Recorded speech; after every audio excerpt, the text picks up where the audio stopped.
Dear friends, Namaskar. I welcome you all to this episode of World Matters. For the ones who aren't familiar, World Matters is a series wherein Mr. Swapnil Kothari interviews eminent guests of stature to discuss matters of international importance. In today's episode, Mr. Kothari would be interviewing Lord Rami Ranger, who's a member of the House of the Lords and the Conservative Party, United Kingdom. The conversation today would be on the topic navigating the complexities of international politics from the UK's lens. I welcome Lord Rami Ranger. Before we start, I would like to introduce our guest for the day. Lord Rami Ranger started his journey with his mother and 7 siblings from a refugee camp in Patiala. His father, Shahid Nanak Singh, was assassinated in Multan while he was trying to save 600 students who were caught up in communal riots. Lord Rami is the chairman of Sunmark Limited and C, Air and Land Forwarding Limited, 2 of Britain's fastest growing companies. Lord Rami has been recognized by the Queen 8 times. He has been awarded 2 honorary doctorates. Lord Rami established British Sikh Association as well as the British Asian Conservative Link. He has been a champion for ethnic friendliness. He ardently campaigned and stopped the usage of images of Hindu deities on t-shirts, carry bags, and toilet seats. Thanks to his efforts, there is a Hindu advisor in each government department in the UK, which advises the government on Hindu beliefs. I welcome you, sir. I would request the team for the video, please. Lord Rami Ranger, CBE of Mayfair. From a refugee camp to the House of Lords, Lord Ranger's story is a fascinating one, which is not only interesting, but also inspiring. He's a posthumous child who was born 2 months after the assassination of his illustrious father, Shahid Nanak Singh, who was against the breakup of India on the basis of religion. Dr. Ranger was born in 1947 in Gujranwala, now in Pakistan. He was only 2 months old when the family had to flee with their young mother of just 35 years old and his 7 siblings to a refugee train going to India. Ranger was given admission to the modern school in Patiala. After the completion of his school education, he went to Mahindra College and then obtained a BA degree from the Government College of Chandigarh. Ranger ceased his studies after reaching the UK, where he had gone to study bar at law in May 1971. He overcame prejudices to achieve success on a scale that he could hardly have imagined in his wildest dreams. He shares his experiences in his rags to riches story in his book, From Nothing to Everything. Ranger knew there was no substitute for hard work and loyalty in order to achieve success. Today, Ranger is the chairman of Sunmark Limited and Air and Land Forwarding Limited, 2 of Britain's fastest growing companies. His company sustained thousands of British jobs with their export activities to 130 countries. Both of his companies have received prestigious awards from Her Majesty the Queen, the Queen's Award for Export Achievement in 1999, and the Queen's Award for Enterprise in International Trade for an unprecedented 5 consecutive years, 2009, 2010, 2011, 2012 and 2013. No other company in Britain has received this accolade to date, and in the process, his company has set a new British business record. The Prime Minister of the United Kingdom in 2013, the Right Honourable David Cameron MP, presented the 5th Queen's Award to Rami personally at his offices. Ranger's success hinges on his humility. Aside from business, he has devoted his life to build bridges in the community and has broken glass ceilings in the class-oriented British society to create his unique status to win admirers from far afield. From top politicians to across communities, Ranger is welcomed by all. Currently, Lord Ranger is a fellow of the Prince's Trust and is mentoring youth, which is his passion. He served as the Prime Minister's ambassador for apprenticeships for the food and drink industry, past co-chair and now the patron of the Conservative Friends of India, ambassador to the Treasurer's Department of the Conservative Party, past chairman of the Conservative Party's annual Foreign and Commonwealth Dinner, chairman of the British Sikh Association, chairman of the Pakistan, India and UK Friendship Forum, patron of Combat Stress, patron of the Punjabi Society of the British Isles and vice chairman of the Indian Gymkhana and trustee of the Gandhi statue in Parliament Square are just some of the positions held by Lord Ranger today. Ranger has won numerous awards for his business achievements and philanthropic activities. In 2005, he was made a member of the British Empire, and in 2016, he was made a commander of the British Empire for his services to British business and the Asian community. He also won the Institute of Directors Director of the Year Award in 2013. Ranger believes in supporting education and helping to provide better facilities for students. To support the community, he donated £250,000 to London South Bank University to set up the Dr. Rami Ranger CBE Entrepreneurship Centre to help would-be entrepreneurs.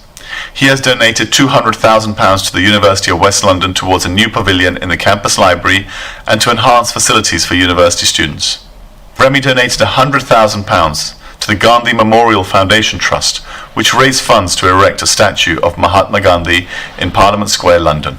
In all, Rami has done his best to put back into society from where we have received so much and become the change he wanted to see.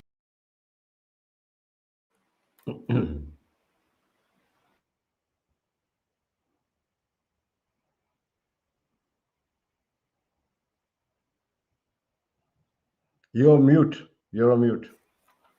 Lord, thank you so much, sir. Lord Rami Ranger would be hosted by multifaceted Chancellor C.A. Swapnil Kothari. Mr. Swapnil Kothari, a chartered accountant by qualification, is a teacher by heart and an entrepreneur by destiny. To date, he has taught and mentored more than 50,000 students. He is the founder and the chairman of the Renaissance Group of Institutions. Currently, 2 universities as well as 2 private colleges are operating under the aegis of the group. He is also the Chancellor of Renaissance University. Mr. Kothari has been invited as a speaker across the globe at institutions of international eminence. To name a few, he has been invited at the United Nations twice, once at New York and once at Austria, and also at the World Peace Council, Prague. Mr. Kothari also owns a media house as well as a real estate company. I welcome the both of you. I would now request Swapnil sir to take the proceedings further. Sir, please. Am I audible, Prateek? Yes, sir, you are, sir. Am I audible, sir? Lord Rami Ranger, Yes, sir, am I indeed. audible? Yes. Yes, indeed. So good morning, sir. Good morning. Pleasure to have you here. So we would like to know more about your journey. How did you build this business empire, and what made you join UK politics? First of all, it's a great honor to be on a show which is organized by an accomplished educationist, entrepreneur, and someone who has passion to spread knowledge across the world. So it's a great honor for me to be on your show, and thank you very much for inviting me and giving me a chance to share my humble story with your audience. Well, my life started during the partition of India.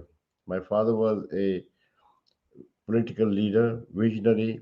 He could foretell the consequences of religious disharmony. He tried to warn the then Muslim leader not to cut and run and fall for the British divide and rule policy. After independence, India will be secular, democratic, with one person, one vote. Together we'll make our destiny.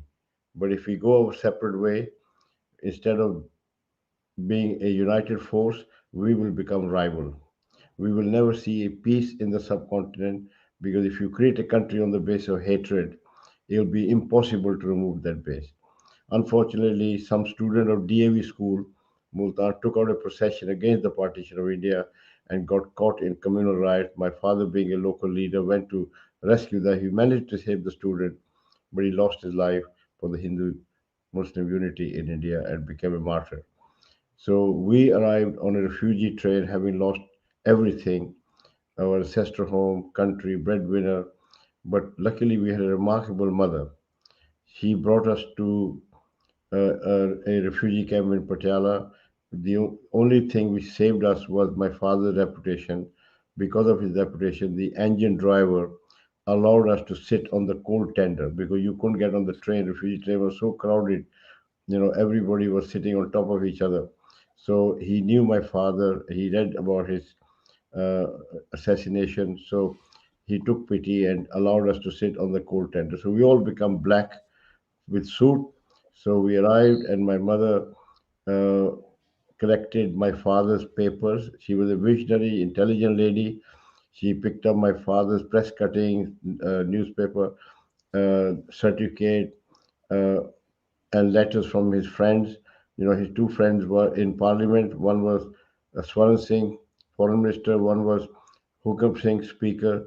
So he presented the paper to the local leader. He said, "This is what I was, and this is what I've become. Please help me." They were really stunned. So they gave us a free house, free education, and asked my mother if she was educated. And she said yes, she was up to Gyani, which is 8 or 10 standard. So he got a job in the kindergarten school, teaching children ABC. And my mother worked very hard, and her message was, "You will starve or you will study." He couldn't give us financial help, but instill the right value. It's the values which make people what they are. Good values make you good, bad value make you bad. So thankfully, with those values, I arrived in this country to study law. I had not realized how difficult the life would be. I had no money at that time. What picture we have, what perception we have sitting in India about United Kingdom is totally different. So then I decided to go back. I said, "I'll go back. I made a mistake." But I sold my motorbike and other things. So I thought I'll make some money and come back. But, and wherever you went in those days, we were struggling country. India was not doing so well as it is doing, sir. And we were not respected because we had no track record of success like we have today.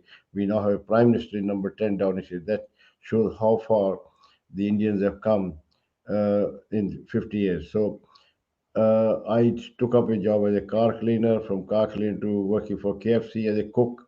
But all those values which my mother had told me, there were five values. She said self respect. You have to have self respect always. Nobody should insult you because you came late or you said wrong thing, or you were lazy or whatever. So you maintain your self respect. You must have work ethics. So you must work ethically, and commitment. You must show commitment to your task. No matter how clever people are, if they're not committed to their work, they're not going to achieve. You must have empathy for others. You make sure that you treat your employer, employee, customers, suppliers, all these people with empathy. And finally, you need to have vision. Without vision, you're a headless chicken, unable to find your destiny. So all those values, I put them to use. I worked for various companies, and then I started my own business from a shed with just £2, nothing, because it was a service industry where you don't need financial uh, power. You just have to sell your services like doctor, accountant, solicitor. They give you their service, but they don't need to have industry or factories or machinery where you need money. So my job was freight forwarding business, which I collected electrical goods from central London, electrical wholesaler, packed them, shipped them to different countries in Africa, Middle East. People used to come in. But again, my reputation, because my mother said self respect. So I took extra care in dispatching the belongings, and my reputation grew and grew. And with the word of mouth, my business became very successful. I was shipping lots of stuff. And then it came to me that these people were buying supermarket products from United Kingdom, and branded products are very expensive, because you pay for the brands, advertising, marketing, and so I said, if I make these products uh, under my brand, I don't have to pay them advertising, marketing, and distribution and sale cost. So same product I could sell 20 to 30% cheaper. There's a market for Mercedes, but there's also a market for Toyota. So that experiment, I started a marketing company, Sunmark Limited, in 1995, and this company just kept on growing because of the right philosophy, giving customer quality product at a right price, service, and backup. So my business just grew and grew. In 20 years, it went into 130 countries, exporting British product because people prefer British product. They have a taste and quality, and as a result, I am the only. We are the only company which won an unprecedented five consecutive Queen's Award for Enterprise in international trade by competing with the best in Britain. We grew 30% year on year on year. So we set a new record. And then politics was my hobby. That is also very important to know that we were kicked out of Uganda because we were not taking part in the public life or the political life of the country. We were too busy building our future, making money, socializing, and people get jealous, and so then we decided, a group of people, that we don't want to face this situation in this country where we have no say. We have, in democracy, if you don't take part, you don't exist.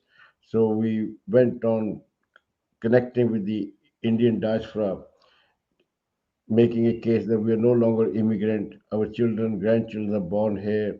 If we don't make a decision for ourselves, somebody else will make decision. If there's a fire in our house, we will not get fire brigade. Some racist will say, let them burn. If somebody attacked my child, police will not. So all these negative things could happen if you're not decision maker. So after 25 years of hard work, we now have a very potent political force of Indian diaspora in United Kingdom. We have home secretaries, we have uh, so many members of parliament, and even the prime minister is from India. Because one thing we have to understand, that we Indian belong to a 10,000 old civilization. We were ahead in every field before we allowed the invaders to come, because we were not united. We were a fragmented country. They came and they attacked us, they looted us, and tried to destroy us, but they could not succeed. So our values are very important, and that value makes people what they are. So as a result, we came from poor country with a rich philosophy that kept us going and making us successful, because respect for family, respect for parents, God fearing, ethical life, and all that. So Indian values helped us to be where we are today. And Indians are shining wherever they go because of those values: hard work, loyalty, integrity, and all these things which matter, what makes you could be a qualified person, but if you don't have those values to strengthen your qualification, then you are not going to go far. So I'm very lucky that I belong to a country from where we have, you know, spread knowledge all over the world, and our leaders have changed the destiny of not only Indian but also of the world. People like Mahatma Gandhi, he was a global icon. He inspired Martin Luther King, Nelson Mandela. All these people you can see take inspiration from Indian leaders, and we have shown today where we are today. We have landed on Mars, we landed on Moon, we even had a reusable spacecraft, and we are launching satellites. We are in medicine. We are helping victim of COVID. So everywhere, India is a positive force, and a very positive force. And I think the next century belongs to India. Now that we are united, we have good leadership in India, which is providing us the infrastructure and roads and rails. And I watch the progress of India with interest. We are already exporting doctors, engineers, scientists, teachers, businessmen to the world. In fact, all the blue chip companies are today run by Indians, and I will not be exaggerating if I said that we are shaping the modern world. So it's a matter of pride for True, each. true that, sir, true that. And such an inspirational journey. I mean, I'm so inspired by each and every word, especially the lessons which your mom taught you. So, my first question about UK politics: your government has decided to increase defense budget to 11 billion pounds in next 5 years. To be more specific, 5 billion pounds in next 2 years. Uh, is the ongoing war between Russia and Ukraine primary driver responsible for this, or there are other perceived threats? You see, if you want to have peace, you have to prepare for war, because peace is only guaranteed that if you are able to defend yourself.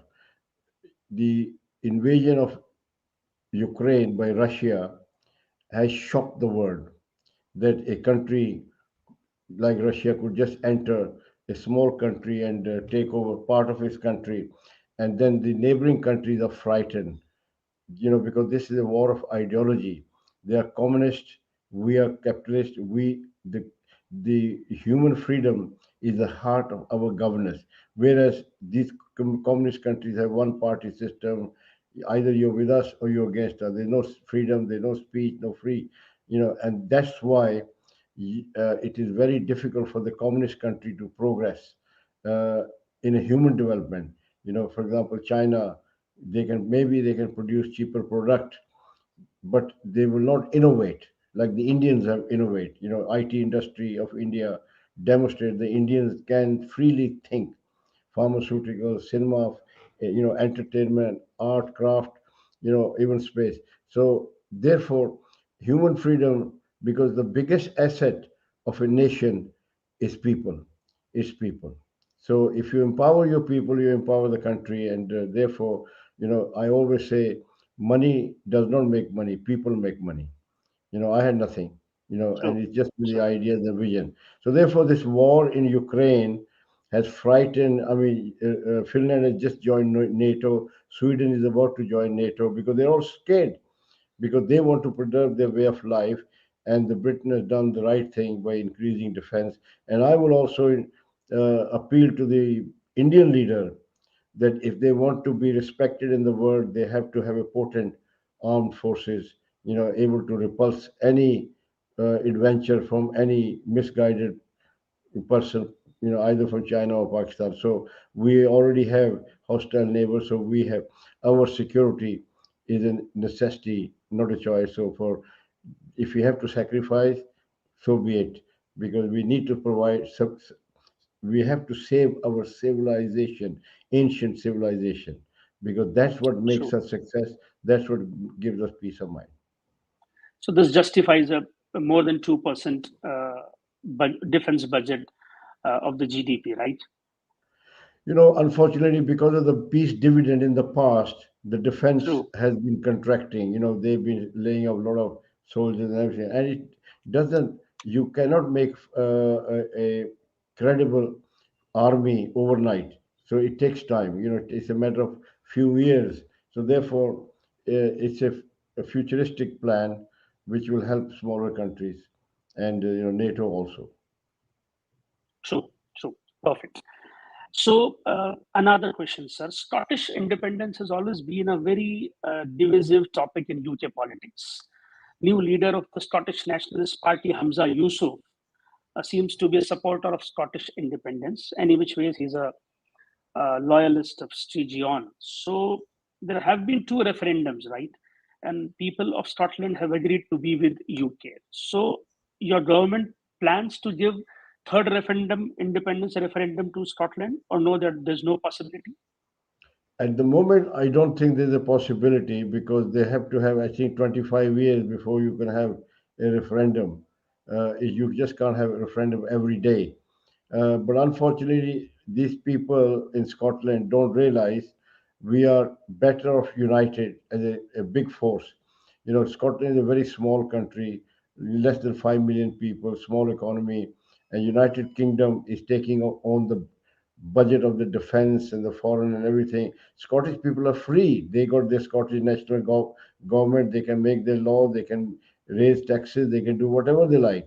The only thing is they're united for certain international matters where Scotland gets a very cheap defense of their country.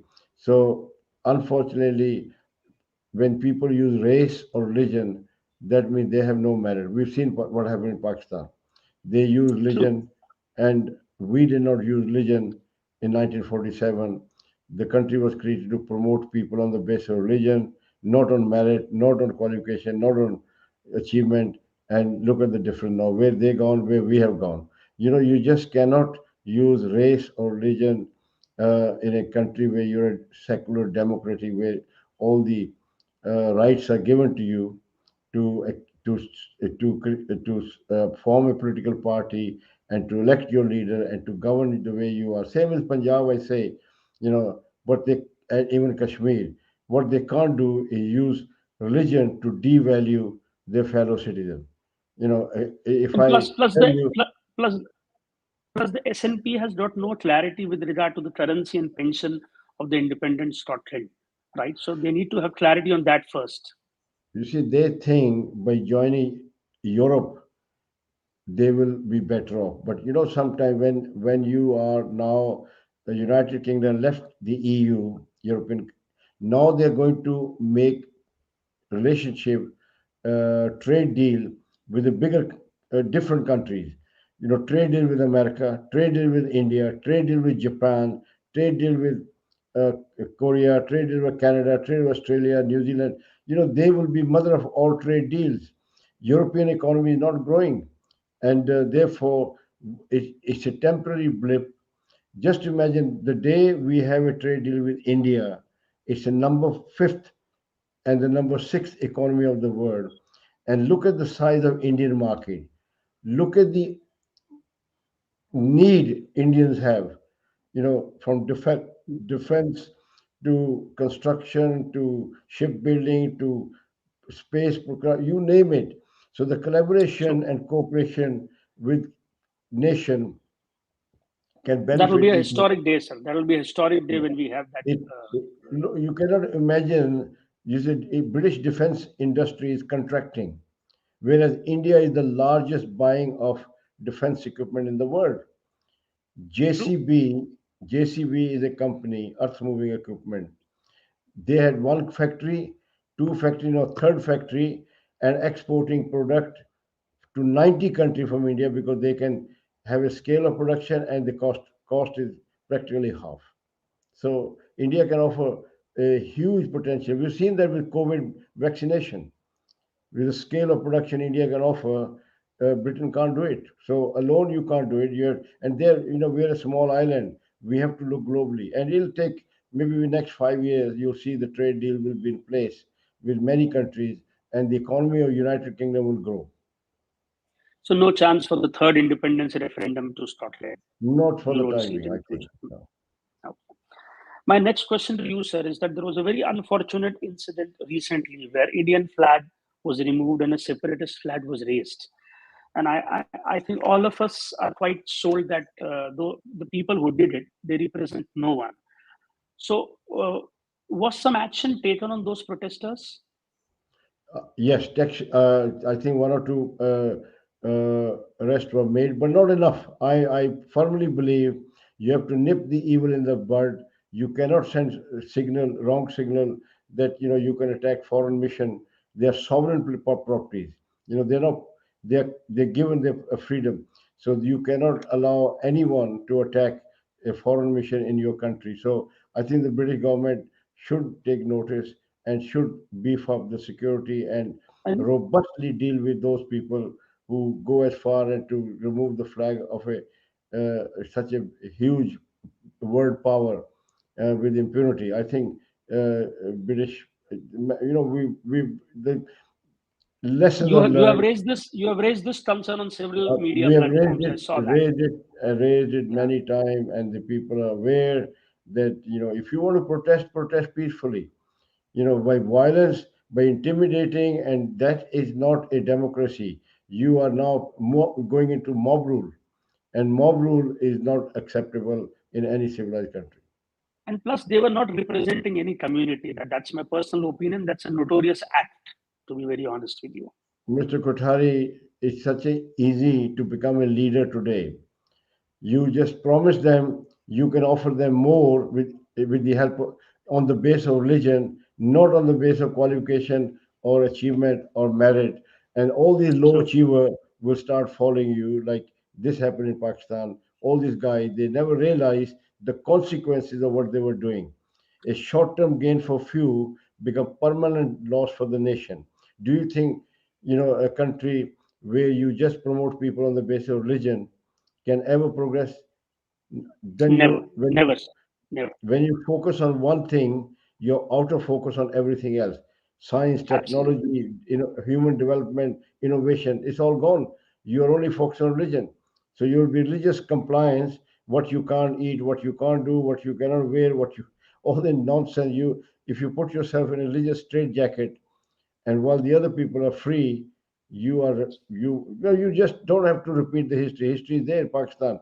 If religion had the strength, Bangladesh would still be part of Pakistan. In fact, 2 million Bengalis were massacred by the Punjabi Muslim. So that is the power of religion. You unite for a wrong reason. When the reason is not there, you turn on each other. You're like a bank robbers. So therefore, I think people who unite for the wrong reason and use religion they, to divide humanity, they bring their religion into disrepute. No, no polarization can ever be justified, sir, especially on the basis of Never. I think religion. It can never be India, justified. if they can't get Kashmir, they can certainly not get Punjab because Kashmiri had Pakistan to support them. They have three, four wars. Where is the Khalistani? Have they got tanks? Have they got aircraft? Have they got guns? What is that? You can't win Nothing. war with Nothing. sword these days. The laser guns are there, drones are there, electronic surveillance are there. You cannot do what you could do at the time of Maharaja Ranjit Singh, when country was fragmented and you could go from one small kingdom to the other. My next question to you, sir, is as an Asian member of Conservative Party, you must be so proud of the fact that Indian is a Prime Minister of UK. So we want to know what are biggest strengths of Mr. Rishi Sunak.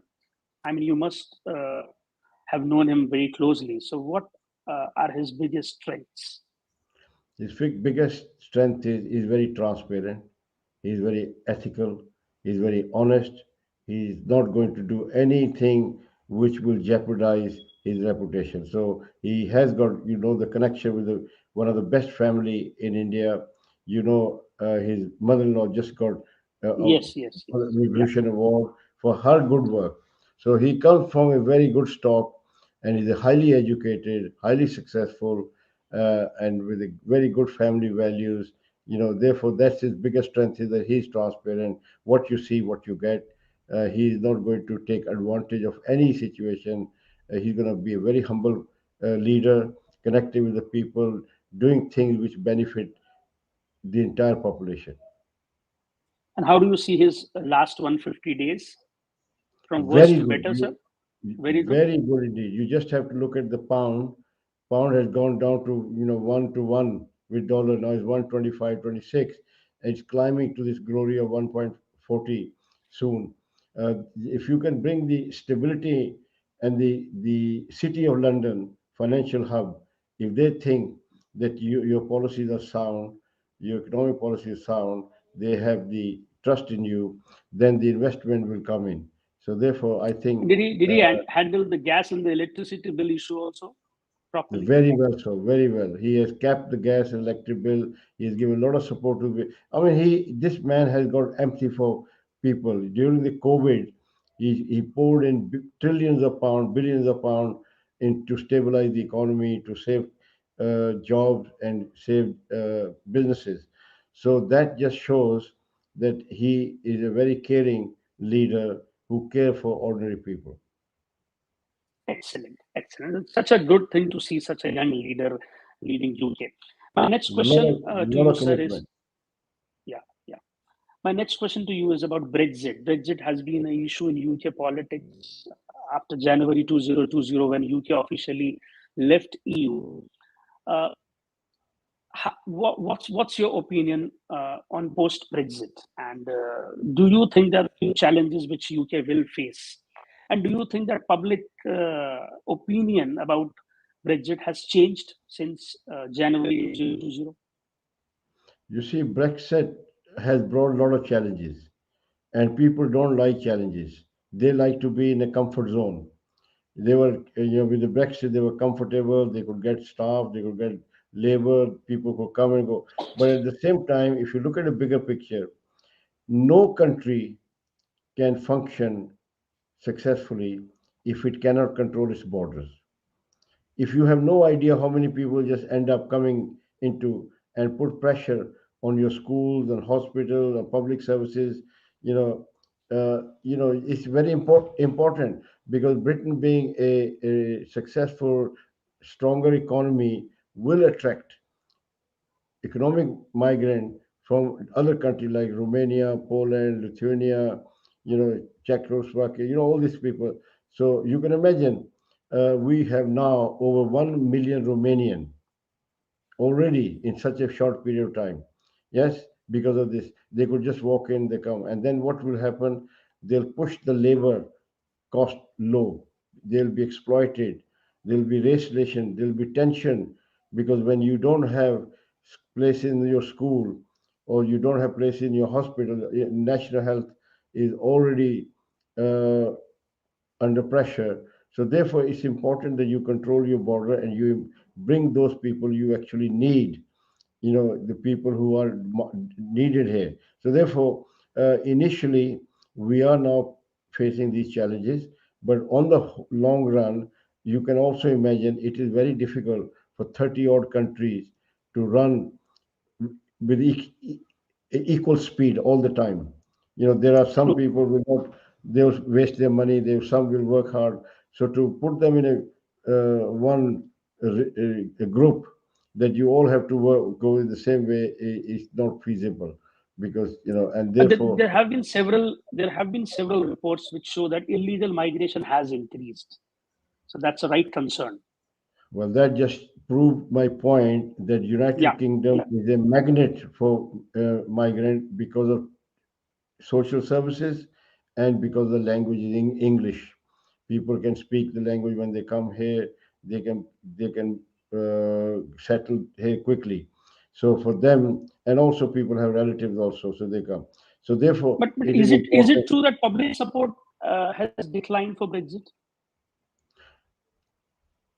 Public, again, as I said, they're facing challenges, and they think of the past, because the human mind is such a clever thing. They always remember the good things of past, but we don't realize So, that it was unsustainable situation where people could just keep coming without any job or without anything coming, put pressure on the housing. You have to provide them house, you have to provide them job, you have to provide them benefit.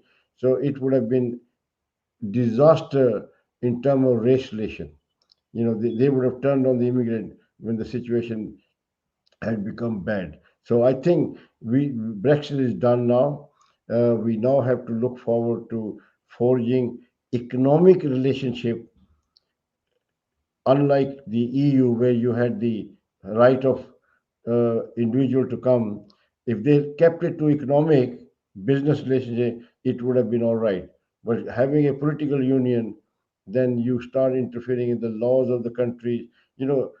Different nation have different requirement, and to give them exactly the same is probably very difficult. You have member of 8 children in your family. They're all different, so they all need different true. way to look after them.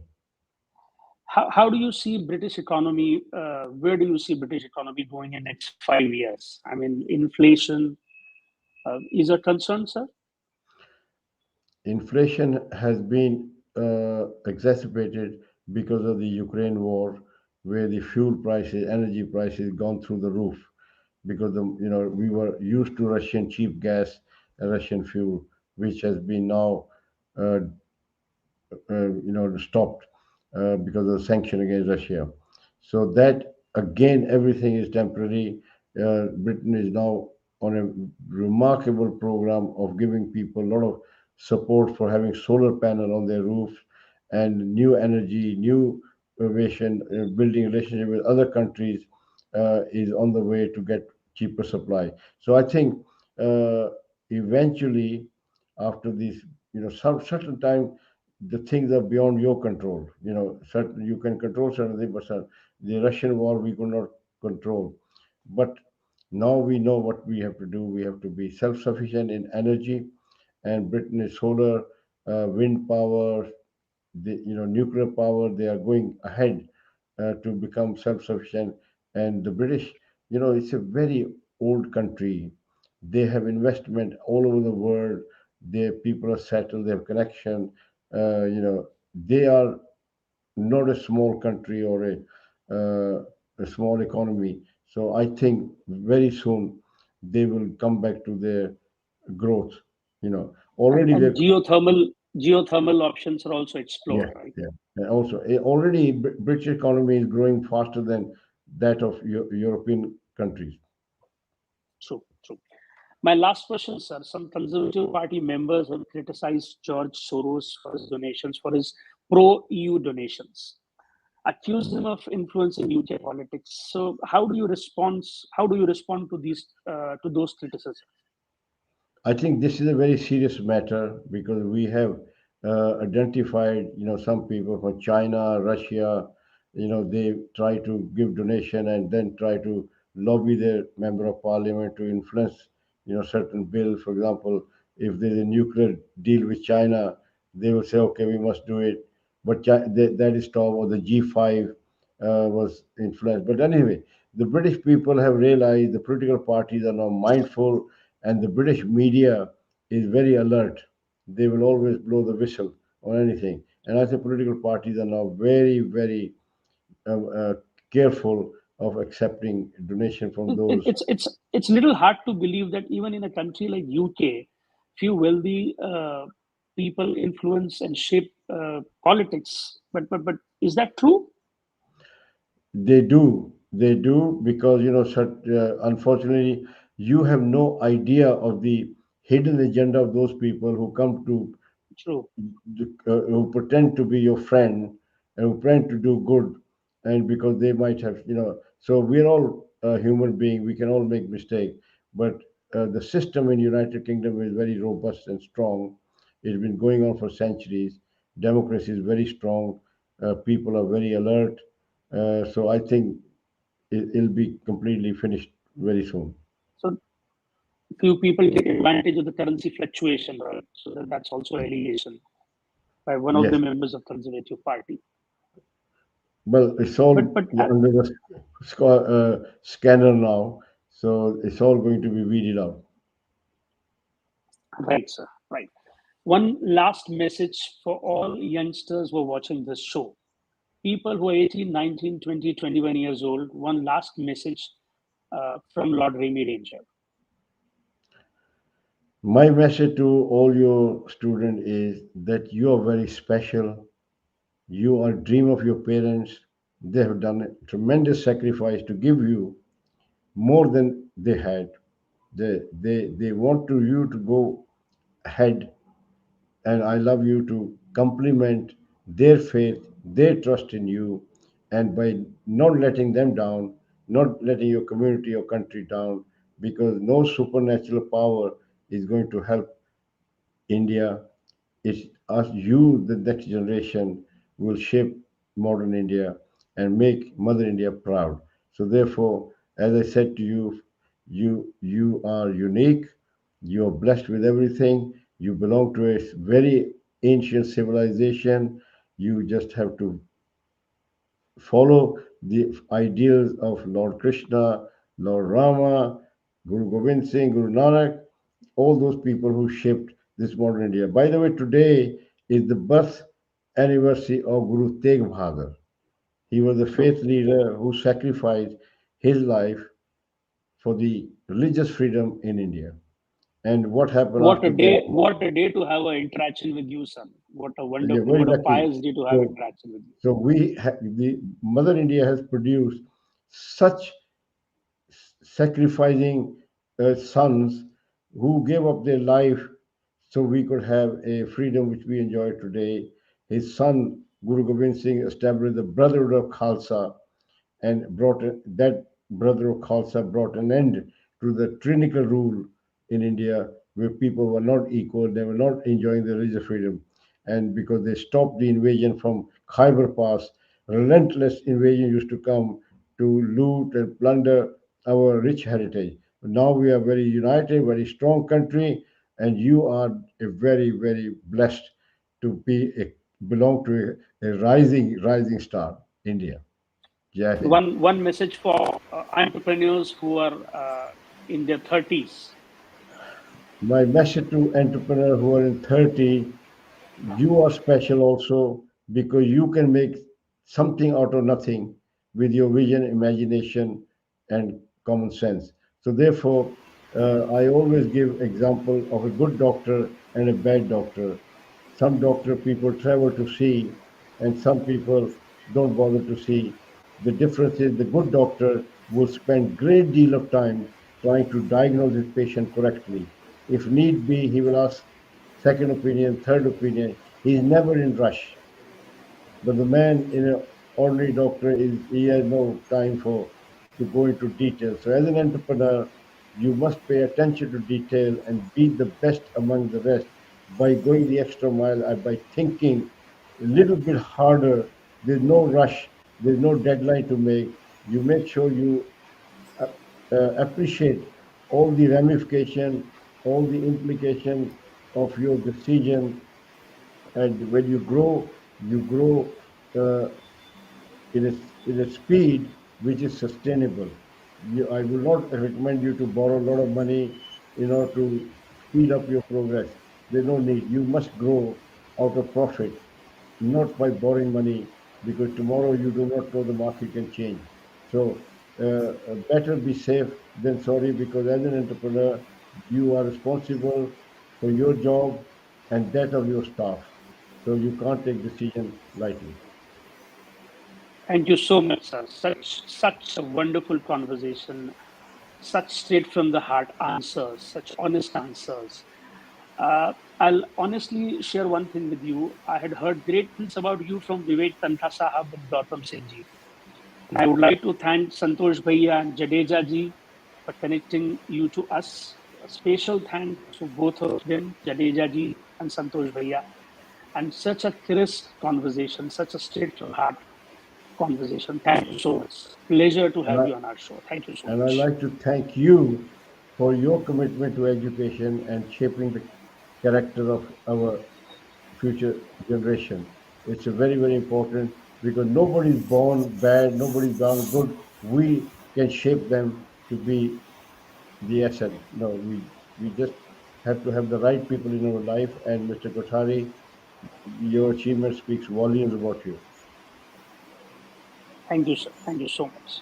Thank Thank you you. so much. And Mr. Over to Pratik you, Uppal, Pratik. thank you So, for your hard work in making sure we don't disappear while in the middle of conversation. So I so think thank you so much, sir. we've done a wonderful job.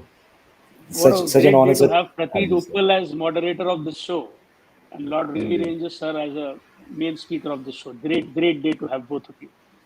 Sir, Thank thank you, you so sir, much. and Jai Hind. Jai Hind. So I genuinely feel enriched that this session took place, and I was genuinely moved when Lord Rami Ranger was talking about his journey from Gujranwala, Multan, and then to Patiala, and now he's a lord at the United Kingdom, sir. I'm so genuinely so proud, sir, of the fact that we could have this session, an immaculate session. Thank you so much, Swapnil, sir. Thank you so much, Lord Rami Ranger, and thank you to the team who has worked relentlessly towards If I making can this just happen, sir. finally add one thing, whatever I owe it to my late mother. Sir. And through you, I like to plead to people to understand women empowerment is a necessity, not a choice. If a husband dies or father dies prematurely, like my father did, he will leave behind a woman unable to deal with the uncaring world, a mother unable to look after his children. So therefore, having empowering women will transform your life. My wife has worked very hard with me. We had two income. We could support our children. We could have better life standard, and so women empowerment is essential. Truly touched, sir. Touched. Thank you Thank so you, sir. much. Thank you. Thank you so God much. bless you. Thank you. Thank you so much. This brings us to the end of the session. Thank you so much, sir. Thank you so much for all the people who joined in. Thank you so much.